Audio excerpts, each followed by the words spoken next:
In today's deep dive, we take a look at the storylines surrounding the NBA Finals face-off between the Pacers and the Thunder. But before we take the deep dive, our quick five. One, we discuss the latest in the intersection of sports and men's mental health. Two, the Kansas City Royals, my Kansas City Royals, are about to introduce the world to a superstar in the making. Three, March Madness could look very different next year. Four, could we see another coach in the Senate? Five, the Madden Curse comes for the Eagles. I'm Jason Kander, and I'm joined by Ravi Gupta and Adisu Demisi. Welcome back to The Game Within, where we talk about the business and politics of sports and how each shapes what happens on the field. Ravi, do number one for us here. All right. Do number one? That sounds gross. But Adisu, have you seen this Carlos Alcaraz documentary series on Netflix? No, I haven't. Okay, it's called My Way. And it comes from a quote where he's doing an interview and he's basically like, I'm training my way. And what I thought about for listeners, Carlos Alcaraz is either the best or second best tennis player in the world, depending on who you ask. Very young. He's in his early 20s. And I think, is the youngest. Lose Ravi? No. Did you lose me? No, I'm here. Mind. It's just my thing. No, it's just my thing. You keep talking. I think he's the youngest to 4 majors or whatever ever or something like that. He's, incredible talent. He did this documentary series for Netflix that is like open kimono in a way that we've long been calling for athletes. He's like going out and partying in Ibiza. He's talking about like women he's hooked up with. He's arguing with his coaches about wanting to go out more and how it's like critical for his like just his balance and all of this. And it touched off a huge debate within the tennis world because who knows if it's actually half, but a lot of people are looking at it like, oh, this is like Alcaraz is never going to be one of the quote unquote greats with a capital G because he doesn't have the work ethic. And then you have another half of people who are like, this kid is in his early 20s, like let him go out, let him hang out, let him party. I think there are a couple layers of this for us. Number one, we've long been asking people to be candid. And I watched this and I'm like, like, if you were advising somebody to do a documentary series like this, I'm pretty sure both of you as comms people would be taking out all the references to all the stuff that made it interesting. True or false? Yeah, it depends on what your goal is, right? I mean, that's the thing is this is the importance of aligning interests in this stuff, right? If you're just trying to get people to watch, you wouldn't take that stuff out. If you're Netflix, right, you're not taking that stuff out. If you're trying to make Alcaraz somebody who can get a lot of endorsements in the future, you might. Yeah, but I think we talked about this a couple of weeks ago, and I think this is very true. People are a lot more forgiving these days of warts. In fact, they expect to see warts. I'm not suggesting that what Alcaraz did is a wart, but to me, there's some value in exposing a couple of the warts to sort of underline the authenticity of it. And I guess the question is, Ravi, I haven't seen it.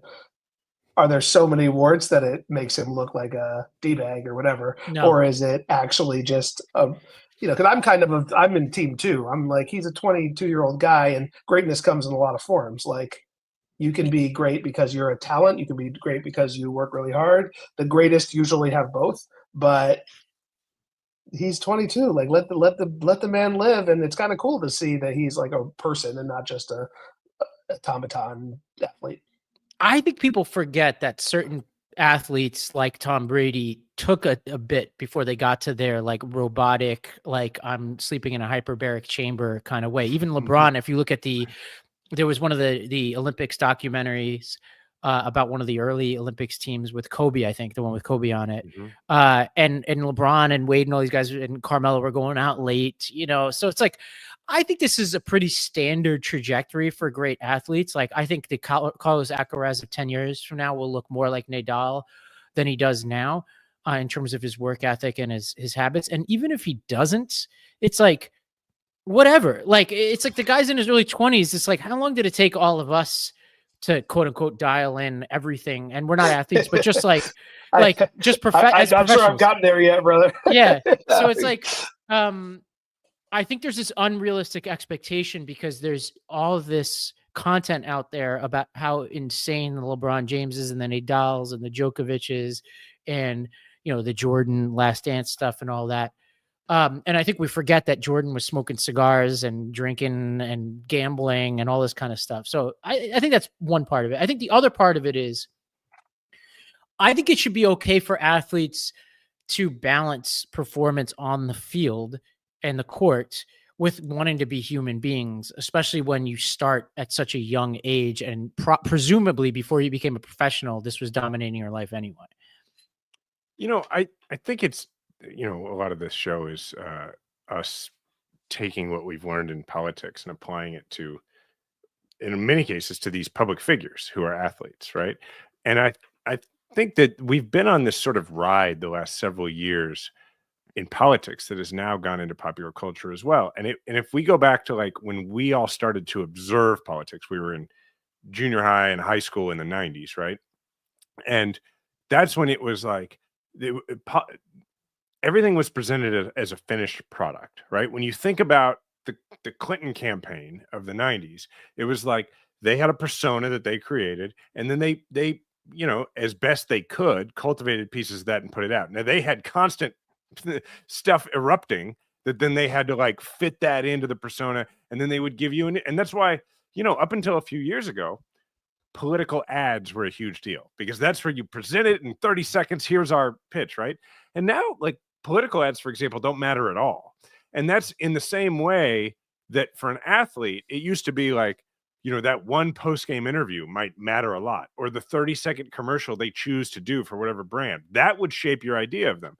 And now with politicians, it's like we expect to see everything. We expect to see a 360-degree view of their lives, and then we'll judge that. And it's the same thing for athletes. And I think what that means is we have gone from emphasizing a need for authenticity to really, there's a premium on relatability. And so there's a way to do this where you're relatable. It's sort of like people go, well, man, if I had that much success in my early 20s, I might do the same thing. But then there's also, it's a tough line, right? Because then you can quickly become not remotely relatable if you are just living super high on the hog and aren't relatable. Yeah. And I think I completely agree. I think that's a really good way to put it. And it's also, we want our athletes to be both relatable, but also great, right? And especially the great ones, like Alcaraz is great. Even if he ends up being a whatever, like crazy womanizer into his 30s, he's still going to end up being a great tennis player. But the Alcarazes of the world, I think, are held to a higher standard in that we don't want them to just be win majors. We want them to be transcendent. And he is at the level, I think, where he could be the greatest player of all time. Like, I don't think that's an overstatement, like, to be where he is at 21, 22 years old.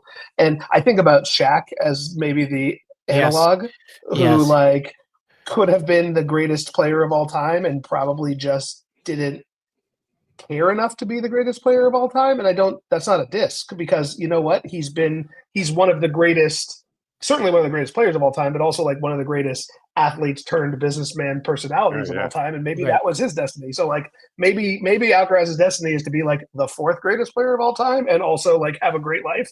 And for him, that might be like the be all and end all. Well, what makes it an interesting documentary series is that he wants to be the greatest. Yet I think what's fascinating to watch is that his coaches, who are also very candid in this documentary series, are like, if he wants to be the greatest, he needs to train like Nadal. He needs to yada, yada.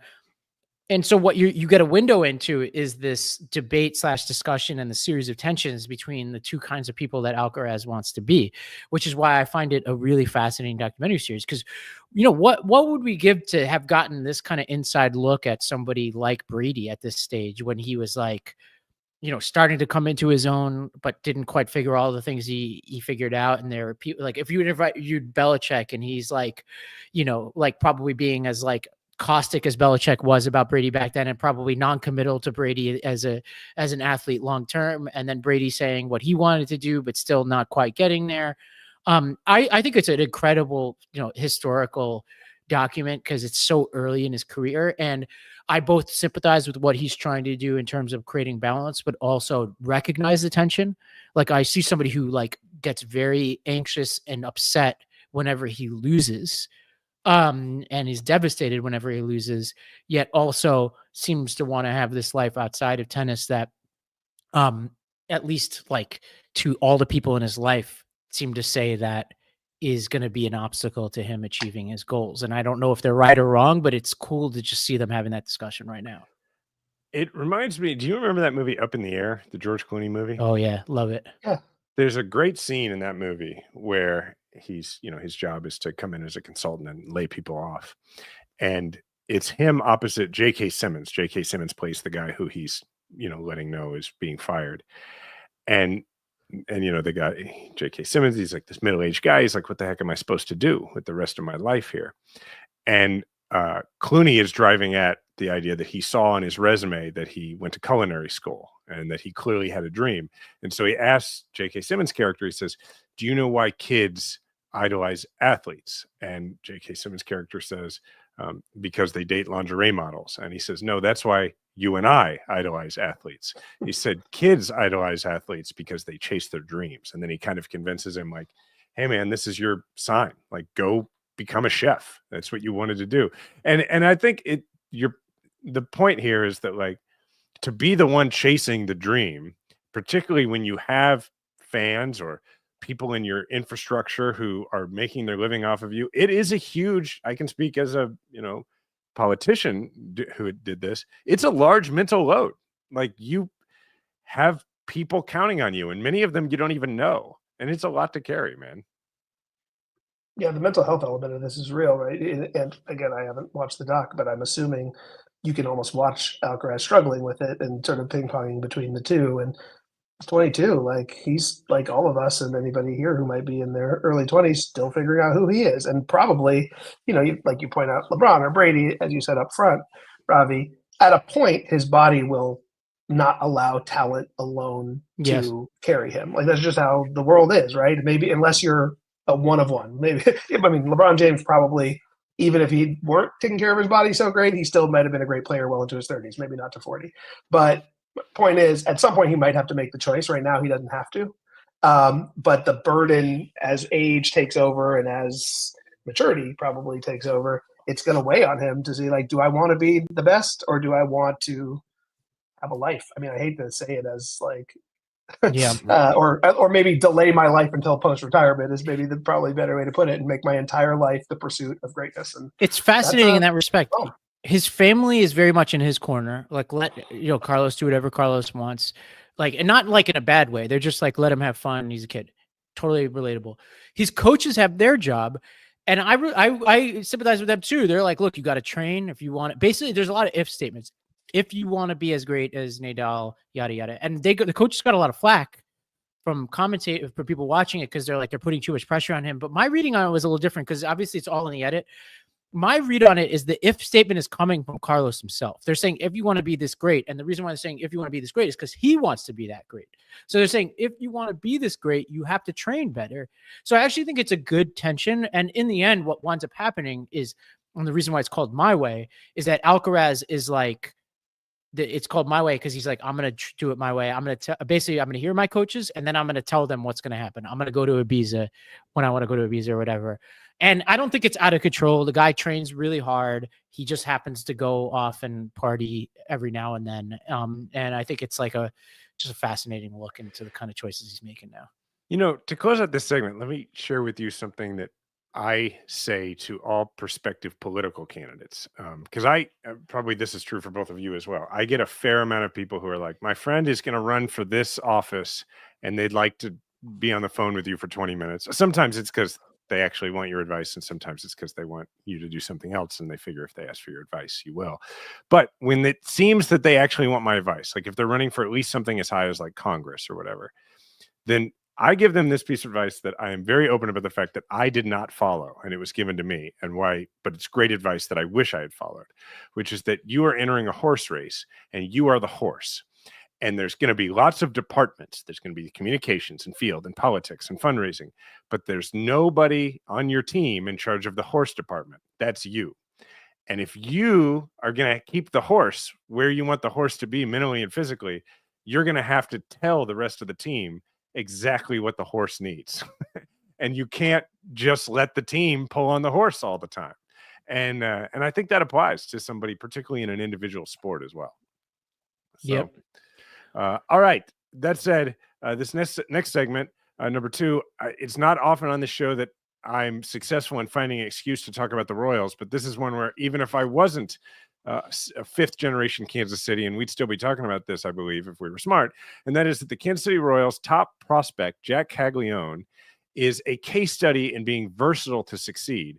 But also, I'm bringing it up because I think that this is going to be a super exciting player and story for people to watch.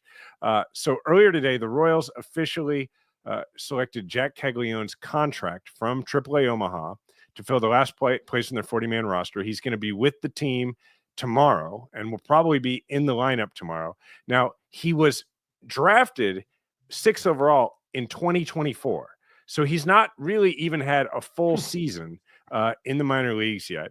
Now, before I get into why the Royals are calling him up now, let's go, and before we even go to his call-up video, let's go to this video that I just sent Philip that is from when he was playing at Florida. It's a great little insight into Jac Caglianone's personality. I'm going to give you context on it first, and then for the audio audience, I will sort of narrate the video. So Caglianone, last year, 2024, he set the NCAA single season record for home runs. He hit the most home runs in a single season anybody's ever hit. And the other thing that's been happening in college baseball that you may have followed along with a little bit is college baseball has been cracking down on the field celebrations, in particular bat flips and any sort of like pimping of a home run. So it's become a thing, which I think is real stupid in college baseball, where if you flip the bat and do some of the stuff the major league guys do, they will eject you from the game, and sometimes they will call you out instead of giving you the home run. So earlier in this game, one of Jac Caglianone's teammates, that happened. He flipped the bat, he got ejected, and then Caglianone hits a grand slam, and this happens. Go ahead and play this clip. All right. So he hits an opposite field grand slam home run. Crowd's going crazy. He's coming around the bases, and as he comes into home plate, you're going to be able to see how he handles it right in front of the umpire who threw out his teammate for celebrating. So his teammates are lined up to high-five him. He walks through home plate, and here he goes. He keeps his hands at his sides, and he's got no expression on his face. And that's good, Philip. You can stop it there. And so he's just trolling the umpire. So he puts his hands down, refuses to high-five anybody, and looks super serious, doesn't smile, and just straight walks like a robot back to the dugout. And I think that's hilarious. And this is a dude that's like a lot of swagger. Now, to tell you a little bit about this player and why it's exciting, this is a guy who so far in AA and AAA this season, he's played 50 games. He has 15 home runs. He has 56 RBIs. Okay, in the minor leagues. To give you an idea of this, the entire Royals outfield, all 3 positions, and all the guys who have cycled through those 3 positions do not have a combined 15 home runs this season. All right, the Royals actually, though, if the playoffs were started today, we would either be in or a game out. I haven't looked at the latest standings of the playoffs by being the wild card. But our offense is struggling a lot. We lost yesterday 1-0. We've been having a lot of trouble putting up runs, and there's been a lot of noise to call him up. The problem is twofold. One, you don't usually call people up this early because you can, by forcing them to come up to that level before they develop fully, you can kind of ruin them sometimes. And then the other thing is, well, there's 3 things actually. The other thing is our general manager, JJ Piccolo, said at the beginning of the season, the worst thing we could do is choose to call Jac up when we're struggling offensively because it'll put so much pressure on him. So we will definitely not do that, he said. And then the other thing is the Royals have a first baseman. Here's the thing about Caglianone. He's a first baseman who in college was also a pitcher, and the Royals have promised him that next year he can try to be a pitcher as well because he is a lefty who throws 100 miles an hour off the mound. So he has spent the last 50 games in the minor leagues learning how to play right field, which he's never played, okay? And I guess they've decided that with us scoring no runs and us having ridiculous pitching but not scoring enough runs, and they're like, I guess he's a right fielder now. So tomorrow he starts with the Royals. And I don't really have a prompt other than this is very exciting if you're a Royals Is fan. it possible that It sounds like if you're a lefty that throws 100, you're probably coming out the bullpen. But is there a chance he ends up as a two-way player? That's his stated aspiration is he wants to be so minimum a bullpen Ohtani pitcher. Yeah, but his goal is to be like Ohtani. And if you think about it, like his on the field position normally is first base. So like if he does hurt his arm, it's not like he'd have to stop playing first base necessarily. That's crazy. Because first base requires the least amount of arm strength because you're just receiving the ball. Yeah, you're mostly receiving the ball. However, right field requires the most amount of arm. Yeah, it's generally your outfielder with the strongest arm. And so what I'm really saying is like I think this kid could be a superstar. If he does anything close to what they're thinking he might do, we're gonna have we've already got Mahomes and Bobby Witt Jr. in Kansas City, and if you introduce another superstar, how much can one mid-sized town hold? You guys have Butker too. Don't leave him out. Oh, stop it. We got Kelsey. I forget about Kelsey. Sure. Although he's probably in the last year of his Butker career. is a superstar and thought leader, like a men's rights advocate. All right. Now, the other fun thing that I'm just going to cut you off. The other fun thing that Major League Baseball has been doing is now we are getting, every time a major prospect gets called up, I don't know if you've seen these, we get these videos of them telling them. So just for fun, let's go ahead and play the video that they released today of the AAA manager letting Jac Caglianone know he's going up to the majors. All right, seriously, how do you feel? Good. You feel a little tired because you've been doing a lot of stuff. Like, not bad. I mean, you've been doing outfield stuff, and you've been taking your ground balls. Russ has been working me, but it's been good. So you think you feel like you're at the point where you could help, like them up there? You think you could? Yeah. All right. Well, then you can get on the charter tomorrow night and go with them. St. Louis.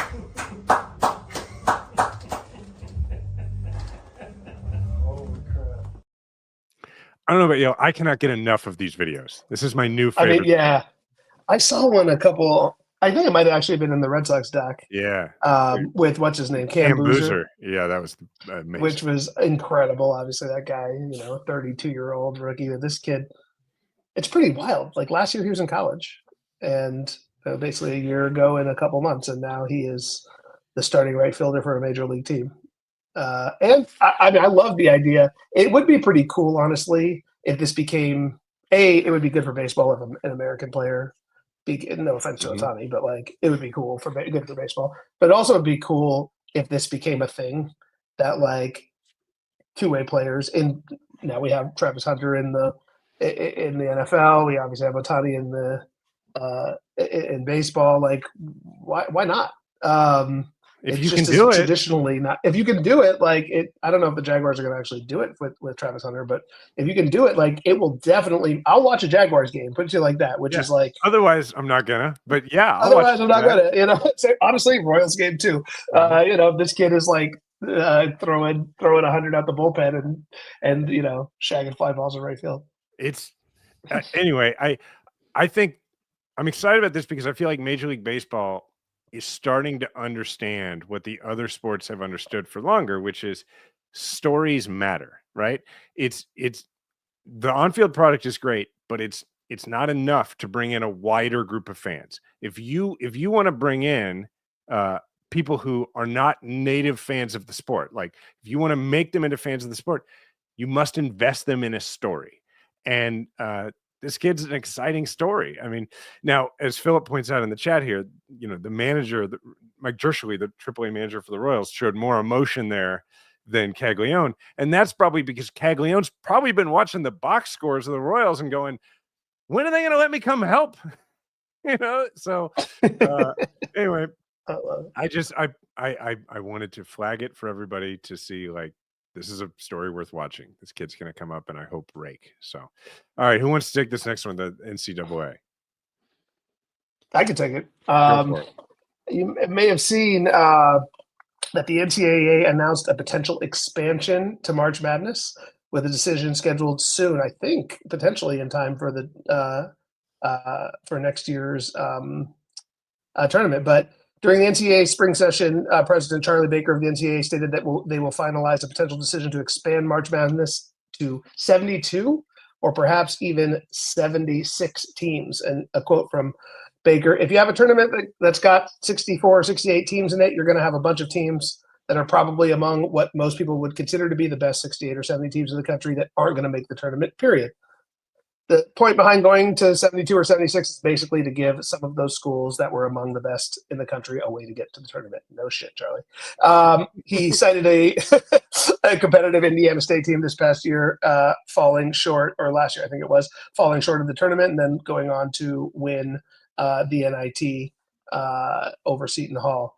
That team had that kid. Remember, what was that kid with the goggles? The white kid. Yeah, I forget his name. You know what I remember about him is I remember that I think his nickname, this is messed up. His nickname was like, it was like active shooter or something like that. It was like some really awful nickname. Oh my God. Now I'm going to Google it while we sit here. I probably just gave him well, it's worth saying. I think on the first episode of this show, we talked about the West Virginia governor launching an investigation into the NCAA after West Virginia didn't make the tournament this year. One of the first of the shows of this, which was kind of ridiculous at the time and seems even more ridiculous now. But hold on, I remember what was his name? He had several nicknames. One of them was the terrible nickname I mentioned, but the really good one was Cream Abdul-Jabbar. That's right, Cream Abdul-Jabbar. Cream, C-R-E-A-M. Anyway, go ahead. I love it. Anyway, it's worth saying, the tournament is now 68 teams. They added the play-in game to expand from the traditional 64, now 15 years ago almost, in 2011. So, but to go from 64 to what could be 76 is a pretty big jump. I read President Baker's quote. Jason, Robbie, what do you guys think of expanding the tournament even further? I love that he talks about like this justification as if it's not clear that it's money. Right. Like right. it's just like the competitive equity. The highest seed to ever win the NCAA tournament is 8th seed. Okay. So this is not about competition. None of these teams that they're going to add are going to win the tournament. Maybe they'll upset somebody, but that was already a possibility anyway. So it's about money. Maybe it's about a little bit of state politics too, because some of these governors are butthurt about their teams not making it, and he can offer them something. But is it going to help? I think that it's like always easy. It's like adding teams to a league. Like at a certain point, you dilute things too much. And I think here, and adding games, which MLB I think has learned the hard way, is like when you have so many games in a season, and NBA has a little bit of this problem. It just lowers the stakes too much for every individual game. And in this case, all of the first round games, it's not going to be the first 2 rounds are probably going to be useless now. Jason, do you agree? That we may have Jason, do you agree? You think this is just adding look, I mean, the justification that the Indiana State team went on to win the NIT, somebody doesn't get invited to the tournament and goes on to win the NIT every year. It happens every year. Yeah. It's why it's jokingly referred to as the not invited tournament. It happens every single year. Yeah, they would sell more ads and give people more prop bets to gamble on and stuff, and that's fine. Like, I don't think it's going to fix the problems that we've talked about in the last few weeks that the NCAA has as to why people are not watching March Madness. I totally agree with that, and I think I will give him some credit, which is that there are teams in the tournament that are objectively less good than the teams that get left out of the tournament. That's because of the automatic qualifier system. 31 of the 30 of the 68 teams get in by winning their conference tournament, like Yale, who won the Ivy League. Binghamton made it one year. We played Duke in the first round. Like, those teams are objectively worse than some of those at-large teams that don't make it. But like, the goal isn't, I don't think of March Madness to crown the best team in the country. Like, I think any single elimination tournament is not really about, even NFL, honestly. Like, I would more so because there are only 17 games in the regular season, whatever. But like, any single elimination tournament does not, anything can happen. Somebody like twists their ankle in the middle of the game and you lose, and it doesn't mean you were any worse for the previous 35 college basketball games or 17 NFL games or what have you. So we just have to acknowledge that single elimination tournaments are fun.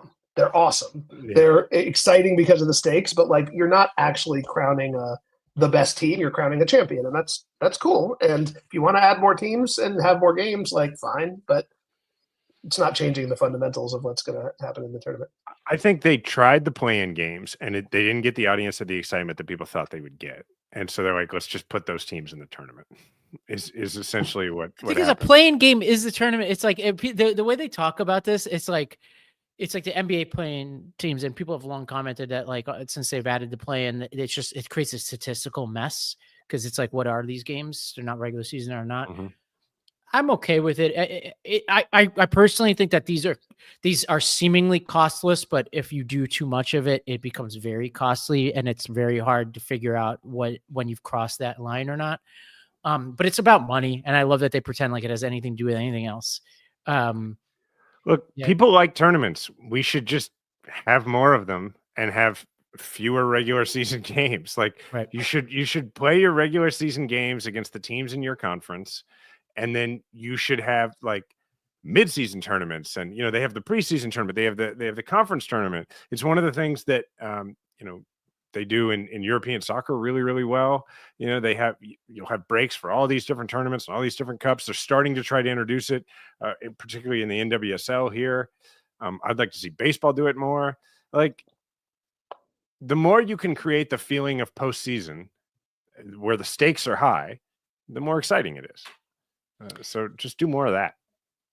Well, in a story that very much intersects with our politics, last week, Alabama Senator Tommy Tuberville announced that he will run for Alabama governor in 2026, which is going to open up a safe seat for Republicans. And it appears that Auburn men's basketball coach Bruce Pearl might be throwing his hat in the arena. He is the chairman of the U.S. Israel Education Association. He was on Capitol Hill last week. His X feed is filled with politics stuff. He's retweets Trump officials, Fox News, GOP officials. He's attacked Greta Thunberg for visiting Gaza. He's attacked Harvard. So this is, I guess, a trend now, because there's also, I think, what's his name in Ohio? What's it? Jim Tressel. There's talk of him running, and I think this for is governor, inevitable. Though, right? Oh, no, for Senate, right? For Senate, I think Senate, and I think it's Senate, and I think that would be against Vivek Ramaswamy. I think this is inevitable. These are very popular figures in their states, and I think it's easy to be like offended, but I'm like, how much more offensive is Bruce Pearl versus rando other career politician who's going to say all the same crazy things? Like, I think it's just inevitable. These are very popular, well-compensated officials in their states who have huge platforms and fan bases who are going to like attach some kind of sports halo effect to these people as they run. When I first got elected to the Missouri House, and we were not that far at that time out of the majority, the Democrats, we were trying to recruit candidates in rural areas. And we were trying to recruit Democratic candidates to win in red areas. And we had basically a list. It was pretty much, there were three things we were looking for, right? We weren't looking for a local elected official usually. What you would do is you would go out and you would try and get the pediatrician in that rural area, because that everybody liked the pediatrician because there was only one, and that was, you like the doctor for your kids, right?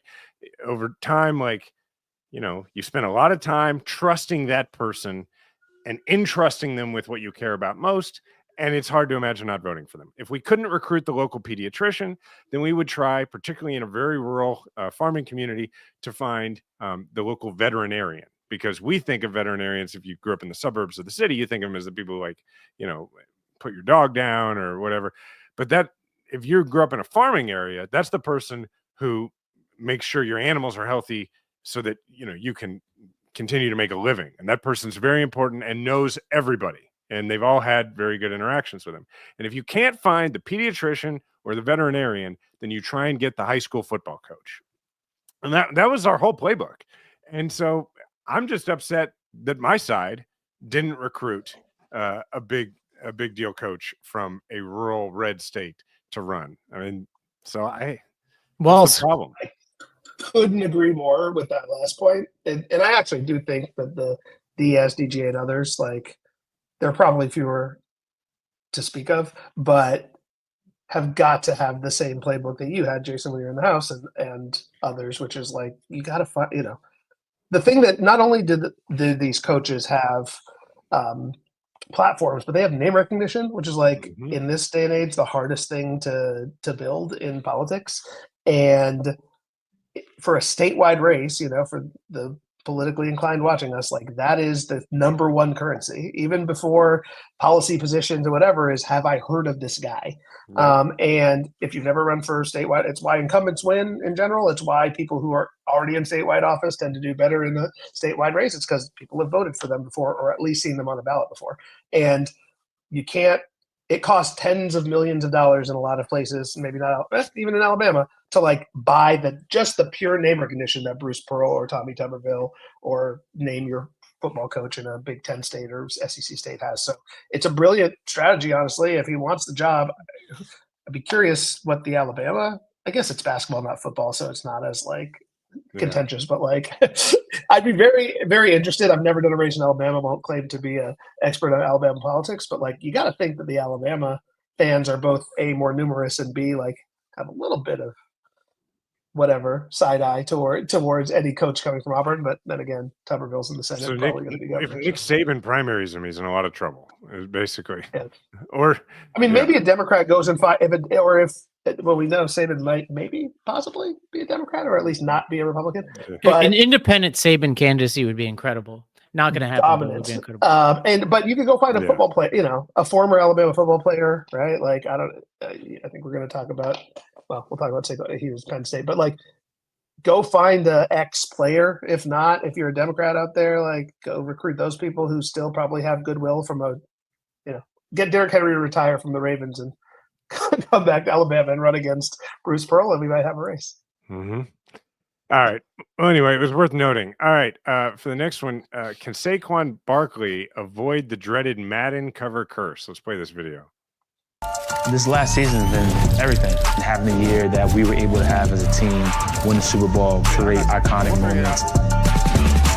It starts from imagination. Being a kid, having those moments, playing video games, and saying, "Why can't I do it in real life?"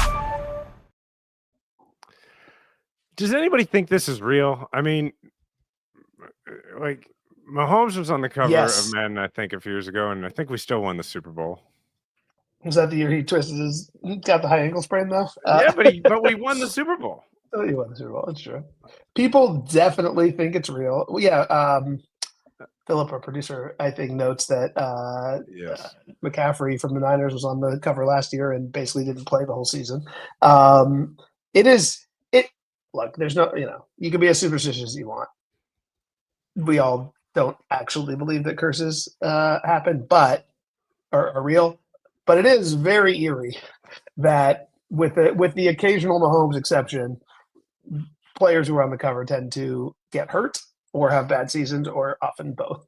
And so maybe that's just the nature of football, but it is it's probably not a real curse, but it is a real coincidence. I suppose there could be a mental aspect to it that could cause it. Yeah, I think the bigger curse that's on my mind right now is Hard Knocks curse, because the Bills are now featured as part of the in-season Hard Knocks, and I actually think that is a real. There's a straight line from that to the actual like rationale for why there would be a curse, because I don't believe in curses, but it's like, okay, all the extra attention and all this like creates a distraction for you. And so I'm worried about all this exposure and what that's going to do to us. Okay, well, Philip did a fair amount of work here researching this. So let's go through this. This is actually pretty fun. This is great stuff. Okay. All right. So 14 of the 24 cover athletes, or 58% from 2001 to 2024, have been cursed, which I guess we would define as bad season, got hurt. Had a bad season. Hurt. Yeah. Just 3 of the 10 cover athletes, or 30% from the last 10 years, 2015 to 2025, have been cursed. There also haven't been any back-to-back curses. This is hilarious. Since 2011 to 2012. Notable curses. You mentioned Christian McCaffrey. He was lights out in his 2023 Offensive Player of the Year campaign. Ended up missing all but 4 games in his post-cover season due to Achilles tendonitis. He managed a career-low 202 rushing yards by the end of 2024, easily his most deflating season as a pro. 2019, Antonio Brown, he scored a career-high 15 touchdowns during his cover year, but it proved to be a tumultuous one in the Steelers' locker room, resulting in his trade to the Raiders after the season. He only played another 16 games in the NFL, bouncing between 3 different teams amid a flurry of on- and off-the-field controversies. In 2017, Rob Gronkowski, 5-time Pro Bowler, was coming off another double-digit touchdown season in 2016, but he missed virtually all of the Patriots' first 4 games with a hamstring injury, then finished with just 6 starts due to a herniated disc and other injury issues. Okay, recent successes. Some guy who's the quarterback of the Bills, who I've never heard of. He was the first player to grace the cover of Madden and post an NFL MVP caliber season. Though it one of our players? Yeah, though it says here, and I don't specifically recall this, but that he lost in the AFC Championship game again. Our guy. Yeah. Yash, I think it is. Yeah. Yeah. And then Brady and Mahomes, 2022. Oh, I remember this. They were both on the former. I remember who you're talking about. The guy who married the Hollywood actress this weekend. That's right. Yeah. Beautiful, super successful woman that he just married this weekend. The guy who's winning at life. That guy. So in 2022, it was Mahomes and Brady, and they threw an NFL high 5,300 yards. And so this is Brady, and 43 touchdowns at 44 years old. Anyway, and then Mahomes, 37 touchdowns, 12-5 season, ended in the AFC title game. And then Mahomes in 2020, an injury did cost him 2 starts. That's the one you were talking about, but it made his numbers look pretty great. He still won the Super Bowl. So I think the verdict here is, in my mind, that you don't get to be on the cover until you're a little later in your career, which means you may be more likely to get hurt. Like, you have to achieve things first. And the exceptions there have been the people who are on the cover very young. Mahomes, who was the other one? Oh, Allen. So I think you also usually are coming off of a career year. Yeah. So like the trend is, it's pretty hard to do 2 career years in a row in any sport, in anything. So, is Saquon Barkley going to rush for 2,000 yards almost again this year? Like, no, I don't think so. But if he rushes for 1,600, is that bad? And maybe he sits out 2 games. Like, all he needs to do is have a couple more of those ridiculous highlight plays like he had last season, and people will generally consider it a success as long as the Eagles, get to at least the second round of the playoffs or something. Was it Peyton Hillis, the running back from the Browns, once on the Madden cover? I vaguely remember that. I think he was. I think you're right. I feel like that's like the poster child for, not necessarily a curse, but like, I think they've learned their lesson from that. Like, to Jason's point, is you don't put on somebody who like just was good last year. You put on a Saquon or a Brady or a Antonio Brown, who's like a transcendent talent who's had multiple good years in a row, and they're probably older and thus maybe more likely to get hurt. You put on the person where people go, "Oh, I cannot wait to play the game using that dude." Yeah, like that's why you can still use Michael Vick on the game, because growing up, everybody just wanted to be the Falcons so that you could just run the ball every down with Michael Vick. Good times for the Falcons. On the game, yeah. So, all right, for the deep dive. The NBA Finals will feature 2 teams from smaller media markets and could change their communities forever. So, a little overview here. OKC won the 1979 NBA Finals as the Seattle Supersonics. Yeah, wait. Can we just pause there? Yeah. OKC hasn't won shit. The OKC franchise. But yes, I just want to make sure that we don't get any hate mail. Right. The franchise, won those finals in 2012. The Pacers have only reached the finals once. It was in 2000. Indiana and Oklahoma City are 2 of the smallest media markets in the NBA. The Indianapolis metro area is home to about 2.1 million people. Oklahoma City is smaller, with around 1.5 million people in the metro. The number 4 seed Pacers, on the other hand, upset the New York Knicks in a tight series in which several games were winnable by either team in the final minutes. And in the series clinching Game 6, the Pacers won 125-108. Let's go to this video from the Chris Vernon show on the media markets and the market size. This is the first time that there is a non-top 20 market. Hey, did you see this? Oh, was it? A non-top 20 market in the NBA Finals since 1971. This is truly historic. He said. And then let's play this other video about sort of debating whether this is good or bad. The Pacers and OKC finals good for the league? No, it's not. Hell no. Two small markets like that. Yeah. OKC not really that small of a market when it comes to like ticket sales and people that actually come to the game. But when you talk about small, they are small market too. Yeah, it might look small market, but I feel like the pace of the game, I feel like it's actually going to be exciting to what I see. Yeah, without a question. I feel like the energy in it. Right. I just don't think it's good for the league, logistically. All right, so last year's finals averaged 11.3 million viewers per game, which was the lowest since 2007, excluding the COVID-19 impacted seasons. This year's finals will likely continue the trend due to the team popularity, star power, and a decades-long trend. There's a huge financial impact here. The cheapest ticket for Game 5 of the Western Conference Finals in Oklahoma City, $172, was the most expensive ticket in the franchise's history, according to TickPick, and it costs less than half of the least expensive seat at Madison Square Garden for Game 5 of the Eastern Conference Finals. Games played in Madison Square Garden started at $800. That's a big difference. One league source estimated that the Knicks might pull in one of those $800 tickets against the Celtics. Yeah, I mean, we can stop there for a moment and well, let me give you a sense of what New York was like during all this. Is like it was I was walking around Fort Greene during Game 6 with Jamie Hodari, our friend, and I've never seen bars as packed as they've been, and people projected against walls, and like everybody had Knicks gear on. It is the most unifying team in New York, hands down,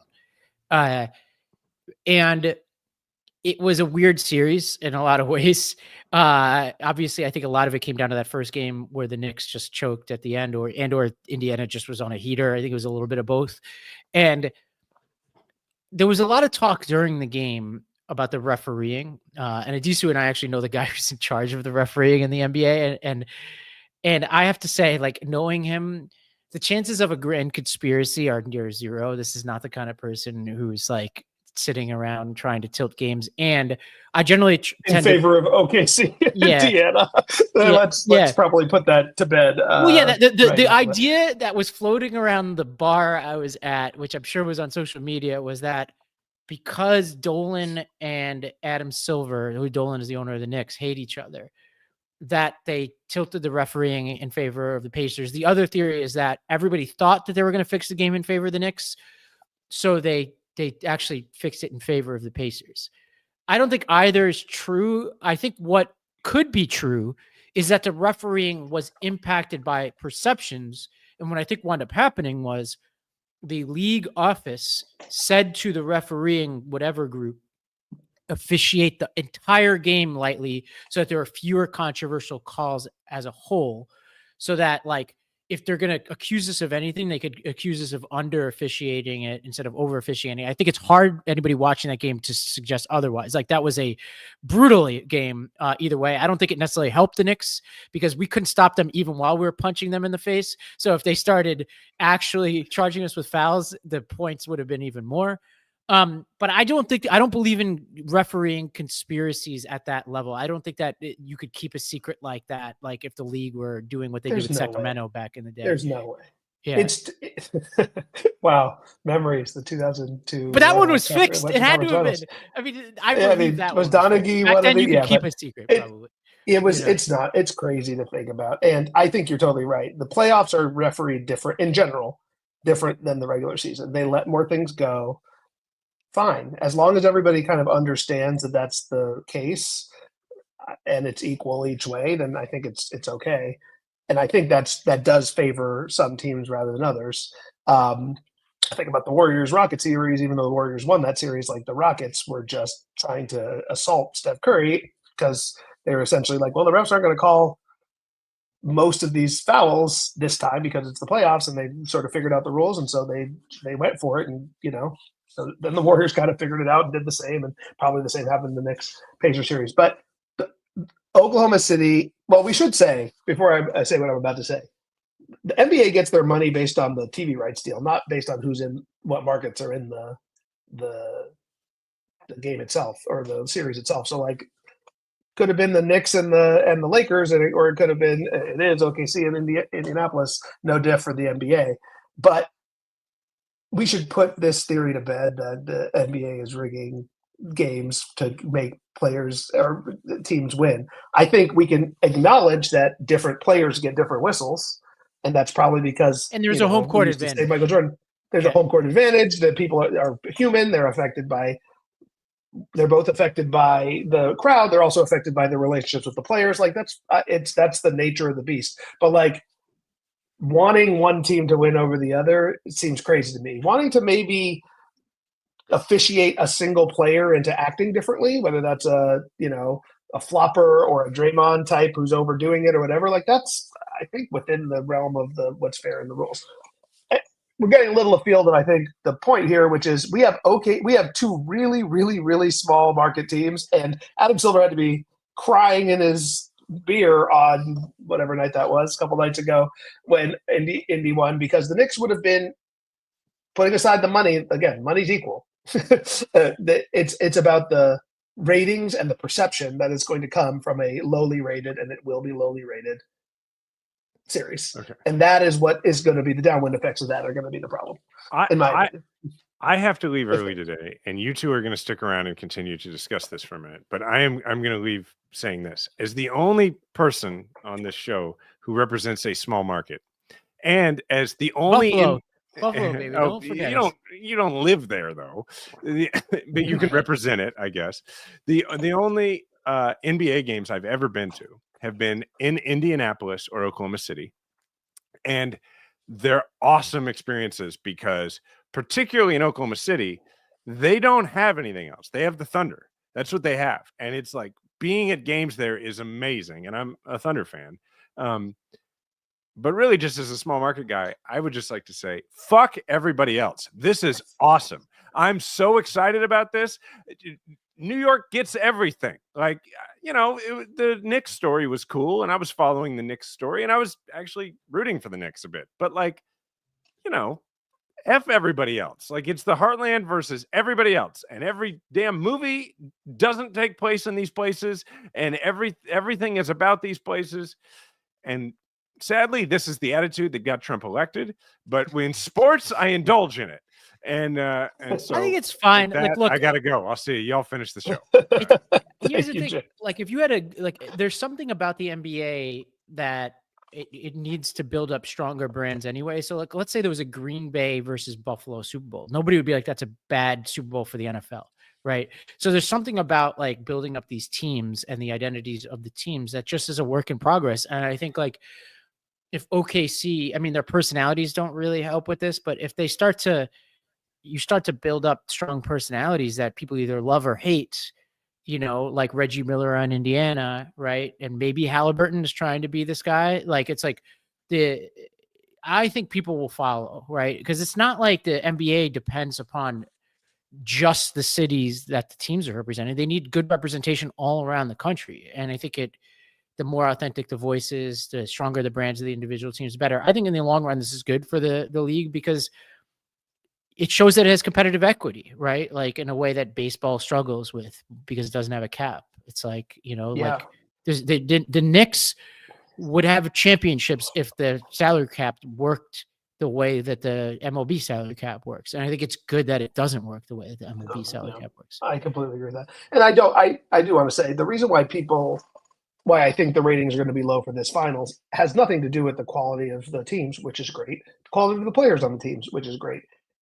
It's that I don't think the NBA has sufficiently marketed, as you said, Robbie, the teams that are in smaller markets, partially because both out of luck and out of choice, the most marketable players in the league right now play in the big markets, particularly the two biggest, I would say, are Steph Curry, who plays in the Bay Area, and LeBron James, who plays in Los Angeles. Luka Doncic. Dallas is a huge market. But we had, LeBron played in Cleveland for more than half of his career, right? Or about half of his career at this point. And people followed the shit out of Those Cleveland Golden right? State. And and people like the Bay Area is not that big of a market. You think about it. It's like, It's yeah, pretty it's big. big. It's It's pretty like, big. I guess, well, you say Oakland, right? It's like but we had San Francisco, where Oklahoma San Jose, City is interesting. It's like a lot of different places. Yeah, the ticket prices aren't high, but I imagine there's a huge swath of the country that roots for them. But they need to promote they being the NBA. I mean, I shouldn't give the NBA advice. They're doing just fine for themselves. But like, this is actually, I saw a stat, the first time in I don't know how long that the teams in the finals, none of which played on Christmas Day, which is the marquee day of the NBA. They have 5 games, right? So 10 teams they could have picked from. Okay, everybody, and Bill Simmons said this on this podcast last week. Everybody knew OKC was going to be good. They were the best team in the league last year, or the best team in the Western Conference last year. But they didn't put them on. They didn't put them on Christmas Day. The Pacers made the Eastern Conference Finals last year. They didn't put them on Christmas Day. It's because maybe they didn't believe they were as good. They didn't believe Shea was as marketable, or nobody heard of Jalen Williams or Chet Holmgren at the time, and Halliburton was what he was. The Pacers are kind of a bunch of above-average players and one, I wouldn't even say superstar yet, but like one star, and that's not what we do.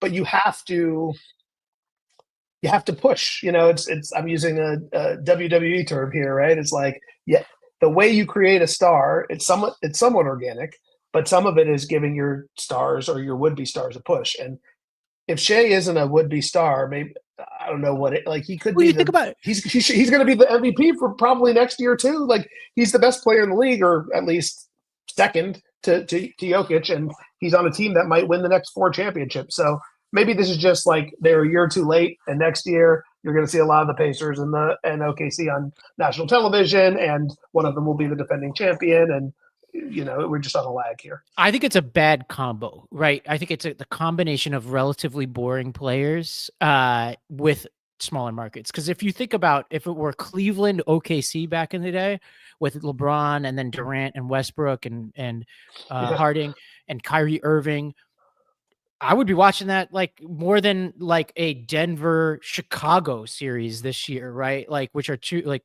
Denver is a decent sized market. Chicago is a huge market. There's nobody on Chicago I'm that interested in seeing right now, in a finals. I think that it's a weird combination. I don't think we'd be talking about this if a Durant like figure or a LeBron like figure were on these teams. So I think it's particularly bad luck. And I agree. It's on them now to own their stardom.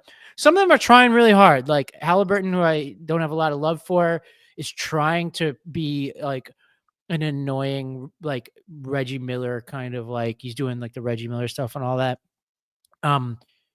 I think if they were a little better, people would take it seriously. I think the worst thing that could happen here is probably what's going to happen, which is OKC stomps Indiana. And what can you do? Like, you just got to let it play out, Yeah. I mean, but we also could get a great series. Like, Indiana has been really good. I mean, from the jump of this playoffs, they have been really good. They feel to me like a JV version of the Thunder. Like, they're worse at every position. Right. But doesn't mean they're bad. They're really good. And who knows, maybe they're on a magical run and this could end up being really competitive or whatever. Even if that's the case, people aren't going to watch. It's too late. Like, you can't suddenly give a push to Halliburton and Shea when you were expecting either, to your point, a big market or a big star, and you don't really have either of them in the finals. And when's the last time this happened? Like, we saw Chris Vernon 71 for the markets, but when's the last time you haven't had I feel bad saying it because Shea is like clearly a superstar on the court, but like from a marketability standpoint, a super duper star in the what finals. were the Jokic ones? Who was Jokic playing in the Denver? The Heat. It was the Heat. So it was Jimmy Butler. So maybe it's that one. Yeah, that's a bad one. Like, if we're being honest, I love Jokic, but he doesn't have that marketability. Yeah, you're right. But you had the Warriors, and for 5 years basically you had the Warriors in there, and obviously you had Steph, and before that you had the Heat, and I guess you had a little interim there for the Spurs, but I guess the Heat were in that finals too. So there was an entire decade where it was LeBron. I mean, literally 10 years straight, if I'm not mistaken, where LeBron was in the finals every year. So we got a little bit spoiled with having the number 1 or number 2 star in the league in the finals. And now we're into a point where we have maybe the number 2 player in the league, but from a stardom perspective, he's in the teens at best for now. And same with Halliburton, might even be a bigger sort of star name at this point than mainly because he's American, but also a little bit more personality than Shea. So you're right. Bad combo, unfortunate combo for the NBA. For the hoop heads like me, like, going to be a fantastic basketball series, and we're maybe going to be the only ones watching the problem with OKC is they remind me of the Spurs back in the day. It's like these system teams without like any like dramatic, like the Warriors were a system team, but with Curry, it's always interesting, right? Like the problem with like this current version of OKC is they're like a Spurs-like offense and like a very well put together unit. They have so much depth. They've got great coaching, but where everybody's personality is Tim Duncan, it's just like everybody to me is just like a automaton, and I'm just they're like Gen Z Tim Duncan. Yeah, kind of like a little too self-aware. I mean, but we could be entering that era now. Remember, with Spurs for like 15 years, where like in every other finals, it's like that's where we could be with this OKC. It's also the way Shea plays, right? And Jokic, to your point, right? They're the 2 best players in the league. If anybody argues with me, we can fight. But like, neither of them plays a spectacular brand of basketball. No, they play a skilled to the A++ nth degree level of basketball. Right. But marketability is more than how good are you at basketball. It's how spectacular is your game. How athletic are you? Are you doing something people have never seen before? Why are the Knicks entertaining? Okay, they're from New York, but also they're a hot mess. So it's like you've got like Karl Anthony Towns is like, you never know what you're going to get. You've got Jalen Brunson, who's like 5'8". Yeah, the small guy who has to defy physics to be a really good basketball player, and who's kind of a shoot first guy. He's like the antithesis of a system player. And then you have all these like great personalities like Josh Hart type of people who are like a little bit, they run a little hot. And even the boring players like Mitchell Robinson, there's always this question of like, at some point in the game, they're going to intentionally foul this guy, and even their opponents are cringing and want this guy to hit because it's so hard to watch. It's like it's so dramatic. And then you have Tibbs, who's just a weirdo, like, and then you have and obviously then you start to get to the big market stuff, like who's on the sidelines, who's running hot on the side. It's like there's just a lot of drama. Yeah, and that's what it comes down to. Is marketability is a complex thing, and making somebody. I don't even know how Steph Curry became a star. Right, part of it is that he's not unlike Brunson. He's smaller. He's obviously he does one thing on the basketball court that nobody's ever seen before, or nobody had ever seen before. Honestly, there are a lot more Steph Curry clones in the league now than there were in 2013 when he was coming to stardom. But and next thing you know, he's the second biggest star in the league and has been 1 or 2 for the last decade. So maybe, Chet Holmgren is great. Jalen Williams is great. Shea is an all-timer, potentially like a multi-time MVP, multi-time champion kind of player. But they're getting to this pinnacle before, and I'm assuming they're going to win, even if this is true for the Pacers if they win, they're getting to the pinnacle before they've earned their marketability stripes, which is a very different way, I think, than the most of the – I'm trying to think, and while I do this quickly, like for the last 20 years, the team that won has essentially had an already established star on it. Right. Maybe with the exception of I should say marketable star, maybe with the exception of Denver and Jokic in 23. Yeah, and I feel like he's more marketable now. The Olympics helped a lot of people. And I think like Serbia, as we talked about, I think came across really well. Canada, unfortunately, did not. And so Shea didn't like, there wasn't much there. So, yeah. I mean, I'll probably watch game 1. And if game 1 is a blowout, I'm probably not checking back in unless it evens back up at any point. That's where I'll probably be. What's your prediction for you think it's a sweep? It's rare to see an actual sweep. I could see like a 4-1, 4-2, but where it's never in doubt. I cannot see this going 7. Yeah, I think it's 5, but I think I'm really rooting for the Pacers. I like the way they've played, and I like the idea of a team that is totally not superstar based winning, which hasn't happened since probably the Pistons and when they won with like their defense, which honestly a pretty good analog, like a defense first team, right? Except they didn't have anybody at the level of Shea from an offensive level, but like. Yeah, but the thing years about the Pistons is nobody confused them with a multi-year threat in the way that people look at OKC now and are like, here they come. Like I think everybody acknowledges that OKC is going to be here for a while. I think the Pistons kind of shocked everybody, and then they kind of disappeared after that. So I think this is like a unique specimen here. I think the closest analog is the Spurs, not because of the defense, just because of like the boringness of the team. Obviously they had Duncan, but it's like, I think Duncan and Shea isn't a terrible combo. I mean, I think, I would say Shea's a little more interesting, maybe a lot than Duncan was personality wise, but the analog is there. Duncan is one of the 10 greatest players of all time. That's what I think. I think this is Spurs. I really do. This is what it feels like to me. And I wince at what this is going to mean for 10 years of basketball, because as much as I thought Spurs were good basketball, they were so boring until they had the back and forth with the Heat. I thought that was that was the only time I was that interested in what was happening with the Spurs. And then they became very likable because they were on their back heels at the end of their dynasty. Yeah. Well, the final start Thursday, guys. So watch game 1. Give it a chance for the non-basketball fans out there. I'm an NBA diehard, and I really am hoping for a good series. Honestly, just so we don't end up here 2 weeks from now complaining about just how bad it was. But unfortunately, I think we might be headed there. Sounds good.